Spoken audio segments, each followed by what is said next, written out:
नगर परिषद आणि 2 नगरपंचायतचं इलेक्शन आहे.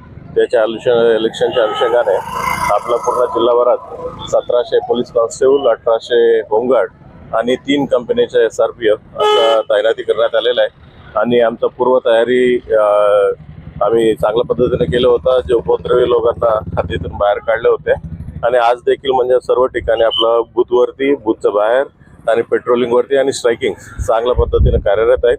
इलेक्शन शांततेने पार पडतील असा आमचा विश्वास. आव्हान काय करणार आहे? आव्हान जनतेला हीच आव्हान करते की म्हणजे त्यांना भयमुक्त वातावरणात त्यांनी बाहेर यावा, आपला वोट करण्याचा हक्क आहे हे बजवावे असं मी आवाहन करतो. जमा करू ते खरोखर बनावट असेल तर गुन्हा दाखल होईल, योग्य ती कारवाई कायदेशीर त्यांच्यावर केली जाईल. आंदोलनाचा इशारा आमदारांनी दिलेला आहे या संदर्भात कारवाई. आता लोकशाही आहे, त्यांचं मी त्याबाबत काय बोलू शकत नाही, परंतु योग्य ती कायदेशीर कारवाई होईल.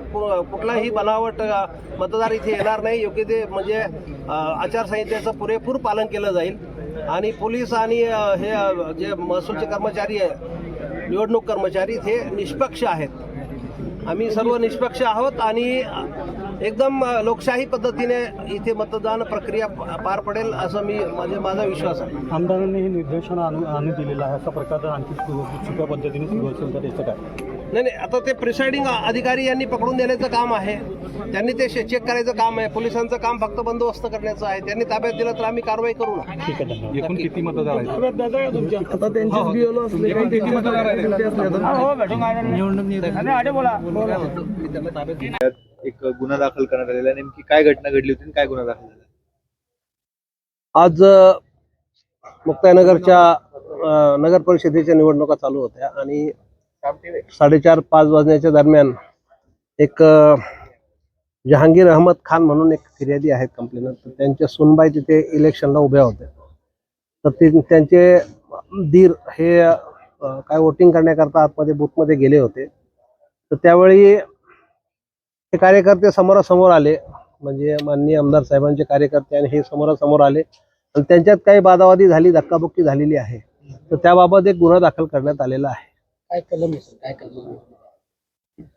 त्यामध्ये कलम काय, धक्काबुक्कीचं एक कलम आहे, नंतर धमकी देण्याचं एक कलम आहे, बरोबर ना, निवडणुकीवर गैरप्रभाव पाडणे असं एक कलम आहे. तर कोणावर आरोप करण्यात आलेले आहे?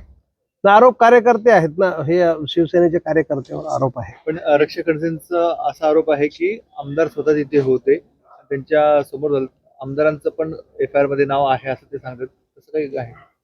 आता दोन्ही पक्ष समोर होते. आमदार साहेबांचे त्यांचे कार्यकर्ते होते, हे यांचे कार्यकर्ते, यांचे उमेदवार होते, यांचे कार्यकर्ते होते, समोरासमोर होते, समोरासमोर. आमदारांवर गुन्हा दाखल नाहीये. आता ते तपासामध्ये त्यांचा काय रोल होता की नव्हता ते नंतर पुढे करता येईल आपल्याला. FIR मध्ये नाव आहे त्यांचं? नाही, त्याच्याबद्दल नाही सांगू शकत. FIR मध्ये नाव आहे? नाही, ते कार्यकर्ते समोर आले आणि तिथे वादावादी त्यांची झाली असं त्यामध्ये नमूद आहे. ठीक आहे, मी सांगितलं ना, आमदारासह कार्यकर्ते समोरासमोर आले आणि वादावादी झाली. ठीक आहे, आमदारांचा नावाचा उल्लेख आहे सर? आमदार आणि त्यांचे कार्यकर्ते आणि ह्या पक्षाचे कार्यकर्ते समोरासमोर आले, त्यांच्यात तिथे वादावादी झाली. तिसऱ्यांदा तेच सांगत आहे. पुढे राईटचं कलम आहे पुढे.